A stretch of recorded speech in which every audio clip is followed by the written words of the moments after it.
Man-Made Monsters is a show about the monsters we make and the monsters we make ourselves into.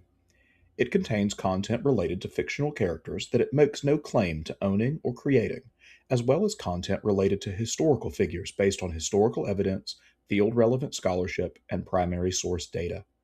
This show is sponsored by Veterans Fighting Fascism. Please consider visiting veteransfightingfascism.org to learn more about their organization or get involved in the work of democracy preservation.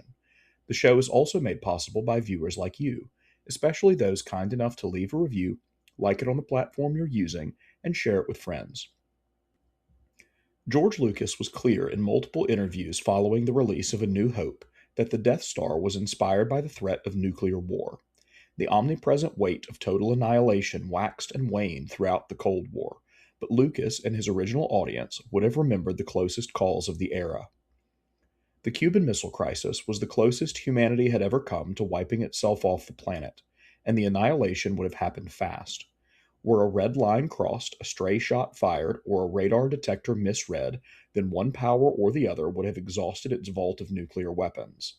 That was the plan of a nuclear missile launch, if you were not aware, that all missiles would fire with pre-programmed targets in their sights.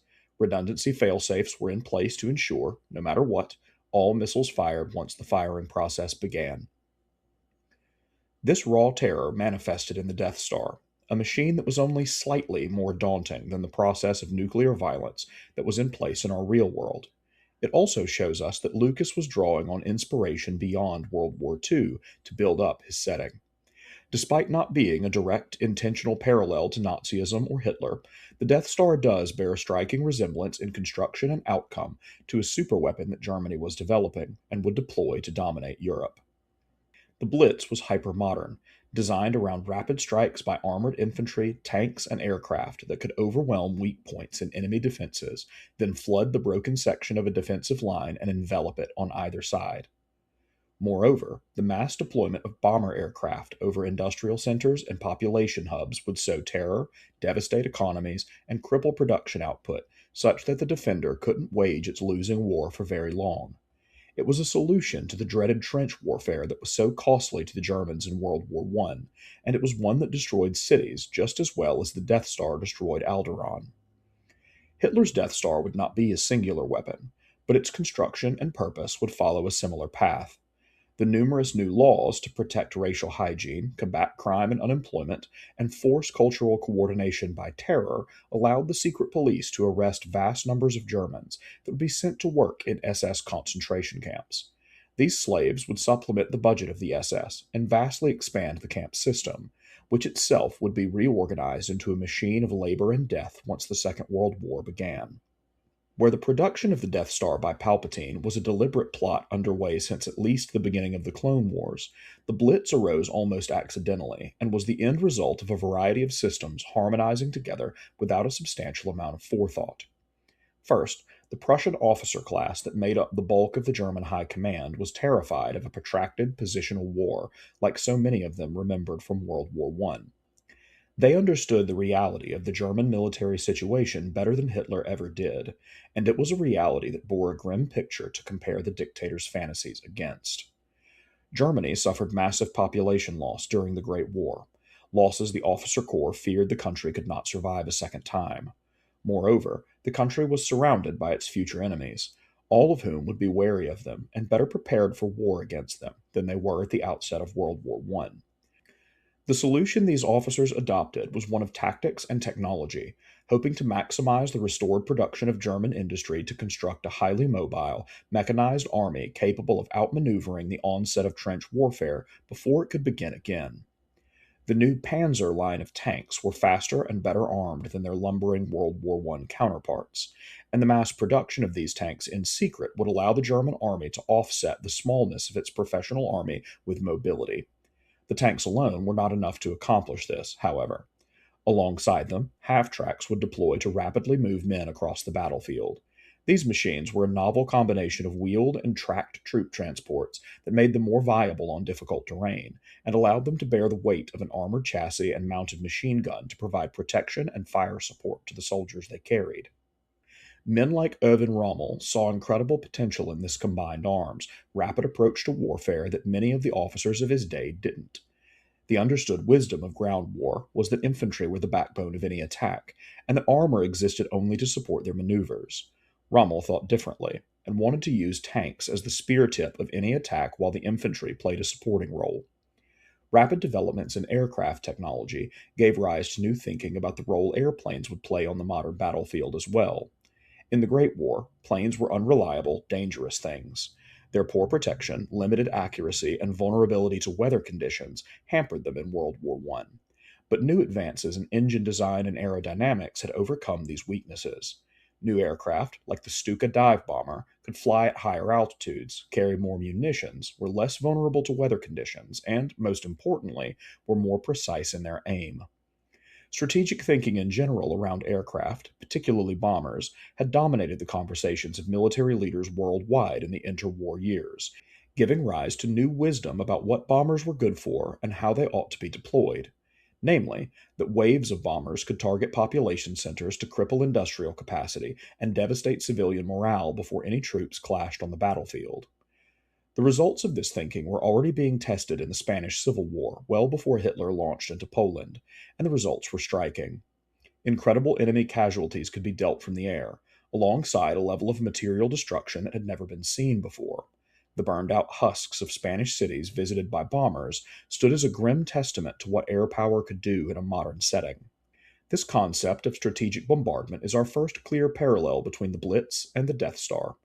The Death Star was, at first, a threat, not one to be used, but to create a deterrent such that it would not have to be used. Strategic bombardment offered the same threat, a promise that wave after wave of bombers could reduce a population center to ash, and that there was hardly anything a defender could do to stop it, compares clearly against the threat of annihilation offered by the Death Star. Spain, then, was the Alderon of this new tool of war. Observers around the world looked on in horror at the devastation visited on Spanish cities by strategic bombardment, and military strategists scratched their head at what to do to counter such a thing. The only clear answer was to build a bomber fleet of their own to deter war in the first place. While new technology had created metal monsters to augment the infantry, it also changed how infantry squads themselves looked and behaved. Gone were the massed waves of rifle platoons plodding across no man's land. In their place were small, squad level organizations designed to give platoon commanders maximum flexibility on the battlefield at the tactical level. German soldiers were equipped with a variety of new weapons. Things like submachine guns, grenade launchers, anti tank munitions, and portable machine guns all augmented the German infantry squad such that they could fulfill a number of battlefield roles with maximum mobility and firepower. This paired well with Prussian thinking about small unit tactics that had already dominated military academies around Germany, namely, that the small unit should be made as flexible and independent as possible, armed and trained to deal with snap decisions on the battlefield in order to fulfill broad mission objectives. The German squad was to receive objectives from their higher officers, rather than micromanaging instructions, and decision making power was pushed to the lowest level to see those objectives carried out. With each squad able to field a variety of weapon systems, they could adjust their actions on the fly to deal with threats as they appeared. Close quarters fighting could be handled by submachine guns, medium ranged engagements by riflemen. Suppressive fire could be handled by the MG platform, a bipod mounted machine gun, one that didn't require a cumbersome tripod and long setup time before firing. Advancements in mechanical technology or tactics weren't the only development to make the Blitz possible. Indeed, they might prove secondary to its success compared to the advancement in pharmaceutical technology known as Pervitin. This drug was pill formed, pure methamphetamine. Billed as a struggle of the German people against fatigue, Pervitin ducked and dodged Nazi regulations on narcotics to become the go to for tired factory workers, dozing housewives, and soldiers on the march. Millions of pills were manufactured and sold before World War II began, and millions more would travel with the doctors to the front lines.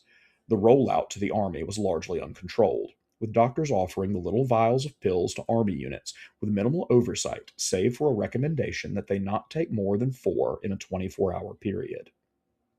Commanders were hesitant at first, given the unknowns of the side effects and the long term impacts of regular use. But it didn't take long before methamphetamine was the staple product of a German army on the march. Reports from the front lines tell of soldiers driving for 2 or 3 days at a time without sleep, marching infantry plodding along with a pep in their step, even after hours under a full load.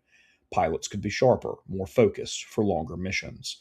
Officers could handle the snap decisions of an active battle space with a clear head, even after days of nonstop fighting. As far as the German army was concerned, Pervitin was a miracle pill with no downside.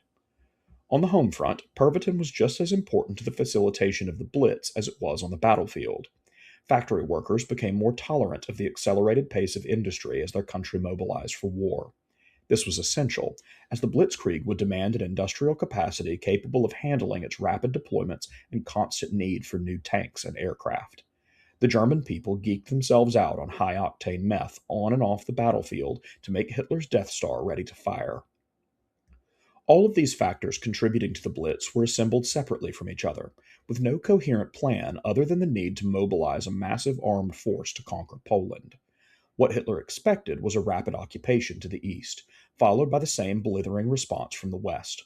England and France had chosen to opt out of retaliation against any of Hitler's other aggressive actions, so why would they intervene now? The last crucial part of creating Blitzkrieg was that unexpected retaliation. After nearly a decade of dawdling while the German dictator flaunted the Treaty of Versailles and expanded his borders under cover stories that the Western great powers knew were bogus, they finally reacted with more force to the invasion of Poland. War declarations flew, and England and France mobilized their armies. However, the border regions between Germany and France were nervous, static things. The German High Command was nervous to commit itself to a full invasion of France with the Soviet Union right behind them, especially when Hitler made no secret of his demands for living space in the East that promised a future war against the Soviets. What the German army needed was a plan. Heinz Guderian and Erwin Rommel designed a harebrained scheme to knock France entirely out of the fight within months. They'd learned their lessons from the positional warfare of the Great War and sought to use all the tools of modern technology and small unit tactics to overwhelm the French army before it could fully deploy. The plan was seemingly impossible. Drive a mechanized army straight through the forests of northern Belgium to catch the French completely by surprise, then use aggressive advances at the small unit level to keep them on the back foot until they could march on Paris. Most of the other officers thought the idea mad. The roads in rural Belgium were underdeveloped, small, and otherwise incapable of supporting large armored columns. If the invading force was bogged down, even briefly, in those woods, it would buy time for the British to deploy to the mainland, and for the French to envelop an out of position armored column. What's worse, the only way through the forest would be narrow, slow moving tank columns that would be easy prey for bombers if the French caught on. However, the pieces of the Death Star were in place. Pervitin powered drivers could remain in their vehicles, alert and active, for days at a time. This breakneck pace would allow the German armored columns to sneak through the Ardennes before the French could react. Then, once on the better laid roads of France, the armor could accelerate its pace and move as the spear tip of a massive invasion of mechanized infantry and aircraft. Rommel plowed ahead. He was wild at the helm of his armored convoy, attacking and attacking, moving too quickly and reappearing too suddenly for the French to make sense of what was happening. His men, amped up on hard drugs, drove round the clock under the cover of bombers whose only need was to refuel. The pilots were also on Pervitin and could fly well beyond the limits of their machines. What followed was the rapid dismantling of the French army, who were driven back to Dunkirk before they even got their bearings on the battlefield.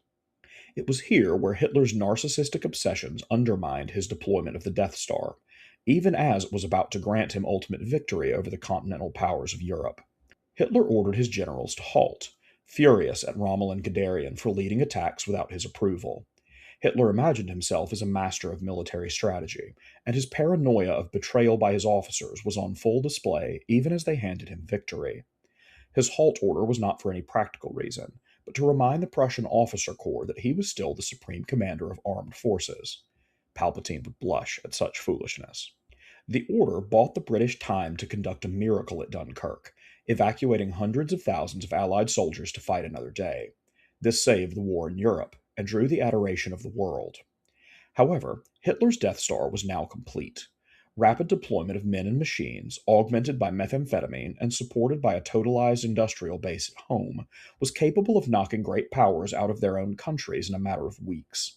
This realization, That Hitler indeed possessed a superweapon of modern war in the Blitzkrieg made him reconsider his timeline in the battle against the Soviets he so craved.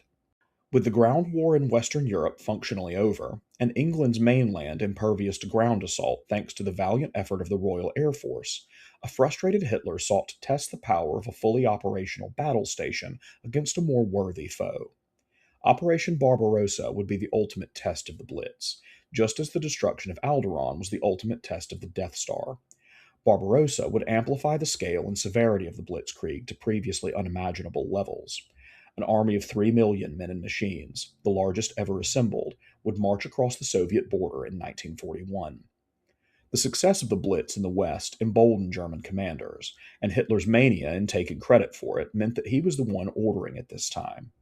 The goal in the East, however, was to fully utilize the power of the Blitzkrieg to depopulate a continent. A war of annihilation was declared, one in which the task of the German army was to slaughter every living soul in Russia to make room for German colonization. To that end, the relentless march of the Wehrmacht would be followed up by the SS, who had perfected the art of mass enslavement in their earliest concentration camps. What Heinrich Himmler envisioned was a sprawling network of camps designed to extract the maximum productive value from human life until it was fully spent. The SS began constructing this camp system behind the regular army, designed to abduct and work to death the whole of Eastern Europe, but especially Polish and Russian Jews. In Andor, we see the use of concentration camps to augment the construction of the Death Star. In those harrowing scenes, clearly inspired by concentration camps Dachau and Sachsenhausen, people accused of crimes and arrested without due process were hauled off to work. The real-life KL, or Konzentrationlagen, functioned in exactly the same way. The terror of the Hitler government, with its endless rounding up of deviants, finally found a practical purpose beyond the political revolution of the Nazis. The camps in Andor function quite similarly to the larger KL facilities in Poland. In these larger camps, the hour-to-hour functioning of labor was conducted and managed by the inmates themselves, with very little direct interaction with the guards. An inmate supervisor, called a capo, would be placed in charge of a work detail and be made responsible for their wake-up calls, uniform maintenance, and labor routines throughout the day. In many cases, the capos were the ones dealing out pain to ensure the inmates kept working. These capos could use all manner of coercive violence to meet the demands of the SS, including physical force and the restriction of food. We see a version of this in Andor through the character Kino Loy, who oversees the work detail the show follows in the Narkina 5 prison. Kino is the one the prisoners answer to directly, not the guards, and Kino is the one responsible for ensuring the Empire's production quotas are met. When inmates do interact with the guards, it is because they have failed to meet expectations and thus are punished. This aligns with the reality in larger concentration camps as well. In Auschwitz, inmates referred to the guards as gray ones, due to the gray silhouettes of their uniforms when viewed at a distance. The SS themselves were mostly far away, manning watchtowers or patrolling the perimeter of work sites, and the capos ran the facility. Whenever an inmate did have an up-close interaction with the SS, it was because they had drawn their attention, and therefore their wrath. This program of distancing the SS from the guards was multi-purpose. Mostly, it was to protect the SS against disease. Pathogens ran rampant through the concentration camps, and guards and their officers learned quickly how dangerous large groups of sick people were. Inmates inside the camps were nearly constantly ill due to lack of food, harsh conditions, and minimal hygiene, leaving them constantly exposed to germs while also weakening their immune system. The close proximity of inmates in the cramped workstations and barracks ensured that when one person got sick, everyone got sick. Beyond this precaution, the distance between oppressor and victim was an extension of the broader Nazi strategy of blurring the lines of blame and complicity. By having the inmates supervise other inmates, the SS could shift the guilt of violence and neglect off their own organization and onto the inmates themselves. This allowed the individual guard the moral distance needed to continue the grim work of extermination, because they, as an individual, weren't directly participating in acts of abuse at all times. By framing the victims of Nazi terror as criminals, degenerates, and life unworthy of life, as the Nazis always did, they could further add to this sense of justice into the minds of the guards, allowing them to see the inmates as subhuman. Anytime a capo beat a lower ranked inmate or restricted their already meager rations, the guard could tisk tisk tisk, as the propaganda line claiming the inmates were savage animals was proven true for him in real time. Beneath both the concern for disease and the need to dilute blame, the capo system was a practical necessity. The KL expanded far larger and far faster than the SS could keep up with. As the demands of the war pulled more and more men to the front lines, including the SS itself through their Waffen divisions, the camps became hard to staff. Inmate numbers soared from thousands to tens of thousands to hundreds of thousands to millions at a time between 1939 through 1945. And this breakneck pace of expansion meant that more and more systems needed to be arranged to facilitate that much confinement and labor. The capos were the answer to a logistical question. In Andor, the inmates do not know what they are building. An oddly shaped widget is pulled onto their workstation and they assemble it, then move it out of the way to make room for another one. The audience learns later that these widgets are small pieces of the Death Star, all fitting into a massive whole. By contrast, inmates in the KL were well aware of what they were building and why they were building it. Different camps served different labor purposes, but all of those purposes were obvious. In some, inmates fitted grenades together or pressed ammunition into casings. In others, inmates grew food for the KL and sewed uniforms for other prisoners. At Auschwitz, easily the largest of the camps, most of the labor by the late war period was directed toward the construction of a massive bunker system that would hold back the Soviet advance as the Red Army steamrolled toward Germany.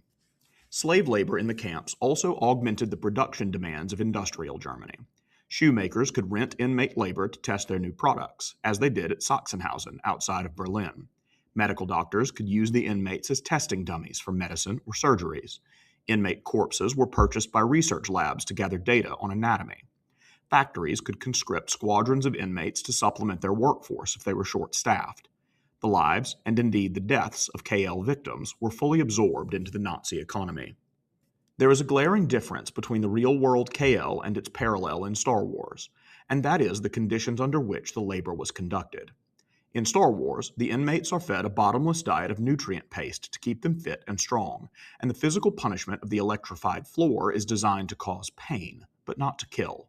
The one inmate we see die in the show does so of old age, not from malnutrition or execution. The real-life KL were slaughterhouses at an unimaginable scale. The goal was to work the inmates to the absolute limit of human ability with as few input costs as possible. And when those limits were broken and the inmate died, they were simply replaced by a fresh round of deportees. Beyond the backbreaking working conditions, lack of sanitation, and absence of proper nutrition, all of which contributed to hundreds of thousands of deaths inside the KL, deliberate murder was a routine part of the day. The goal was to depopulate a continent, not labor, after all. Gas chambers were erected in all major camps to quickly exterminate those unfit to work, but other methods of execution were also daily occurrences. Firing squads, gallows, dogs, and truncheons were used to remind inmates that if they did not work, they would die. Morning roll calls in every camp were synonymous with murder, as inmates would be dragged from formation and shot or beaten to death by guards. Retaliatory violence was also visited on inmates throughout the war. When the Wehrmacht suffered a major defeat, camp guards would take it out on the inmates, dousing them in water and leaving them outside in freezing weather, or denying them rations that led to deaths of starvation. While Andor provides a compelling narrative through the Narkina 5 storyline, it does not, and perhaps could not, capture the nightmare of the KL to any degree. In a broad sense, though, it does allow us to see further parallels between Palpatine and Hitler. Namely, in the use of forced labor to construct the Death Star on one hand, and the use of annihilation through labor to augment the Blitz on the other, one to destroy planets, the other to destroy nations.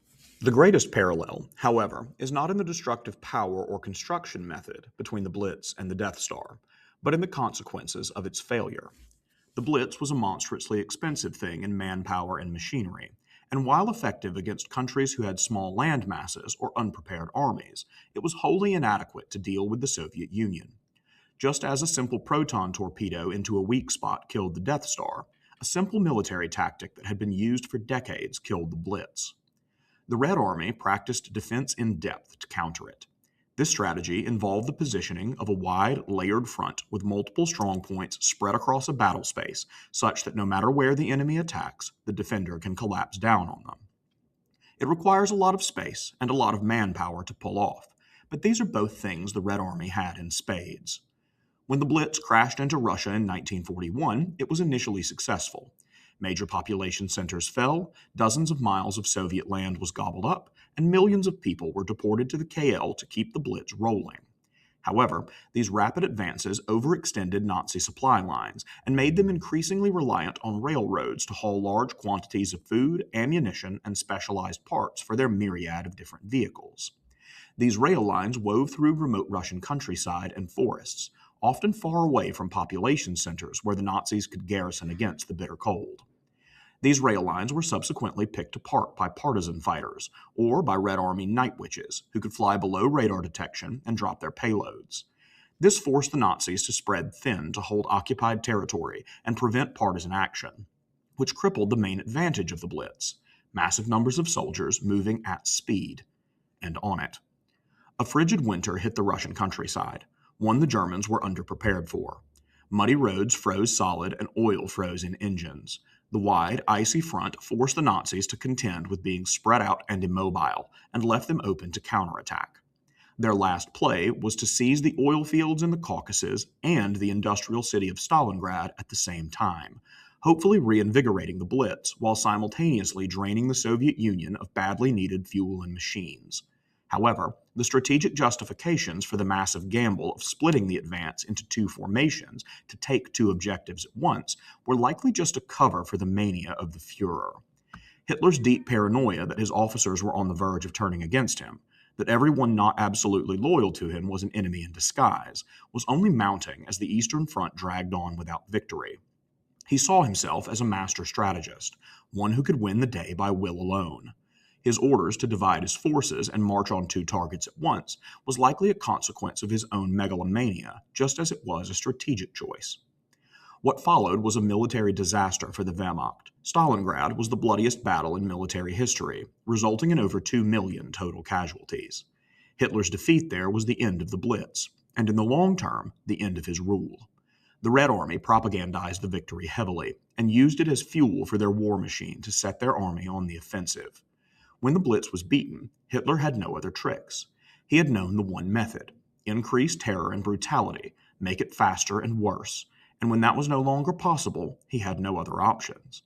The Red Army plowed ahead, retaking hundreds of miles of ground and visiting staggering casualties on the Germans. When they finally reached Poland, they saw the KL for the first time. Rumors and reports, seldom believed, had filtered around Europe about what the concentration camps were and what was happening inside them, but nothing could prepare men to actually see it.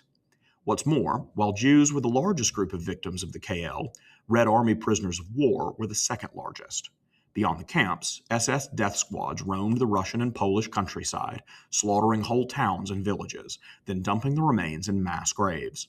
More people were killed by these death squads than those that died inside the fence of a KL, bringing the total human cost of the concentration camp system to 17 million victims. Survivors led the Red Army to these killing fields, and the Red Army newspapers used photographs and first-hand accounts to relay it to the Russian people, then the world. The narrative for the Soviets was clear. The Nazis intended to massacre every man, woman, and child in Eastern Europe to make room for German settlement, and their death factories would make that plan a reality. The Death Star, both its existence and its destruction, had a blowback effect on the Empire, just as the existence and then destruction of the Blitz had the same on the Wehrmacht. It is here where our similarities between Palpatine and Hitler break down. In the aftermath of the destruction of the Death Star, the Emperor set to work constructing another one.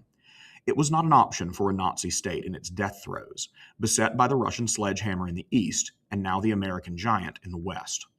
While Palpatine plotted Operation Cinder and the eventual evacuation of the Imperial remnant to the unknown sector to prepare for his resurrection on Exegol, Hitler retreated into himself. The Führer, now addicted to hard drugs and fully dependent on narcotics to remain upright and focused, curled around his closest inner circle in his bunker and ordered his soldiers to fight to the last. It was a losing battle, one waged with SS bayonets in the backs of the German people, goading them to the front lines to die for the fatherland. Children and the elderly were pressed into military service, many of whom threw down their weapons the moment they saw an Allied soldier. Hitler's magnetic charisma had failed, and his closest allies were now scrambling like rats from his sinking ship. The Emperor met his end at the hands of Darth Vader, who was so moved by his son that the dark side lost its hold on him. Vader sacrificed himself to destroy his master and save his son in the name of the light, of goodness, of the neglected, nascent sense of human decency that was still inside him, and perhaps had been all along. Hitler shot himself, alone in a cold bunker, and everyone who once loved him now denied ever supporting him in the name of saving their own hides. The ambitious among the Nazis tore off their party armbands and declared they were only following orders. The worst of the war criminals attempted to flee, some unsuccessfully, away from the Germany that they spent 20 years declaring was the master of mankind. There was no goodness or greater sense of justice driving them in their final, posthumous betrayal, just as there was no goodness or justice driving their loyalty. Self-serving monsters, unto the end and beyond. This show is sponsored by Veterans Fighting Fascism.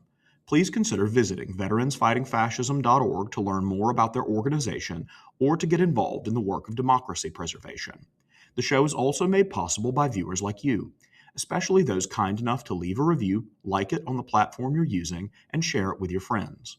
If you would like to support the show directly, please consider subscribing to @JohnsterTruck on Patreon or by purchasing the book written by the creator, The Night Sky Darker, which is available on Amazon and Audible. Thank you. Man-Made Monsters will be back with its next episode soon.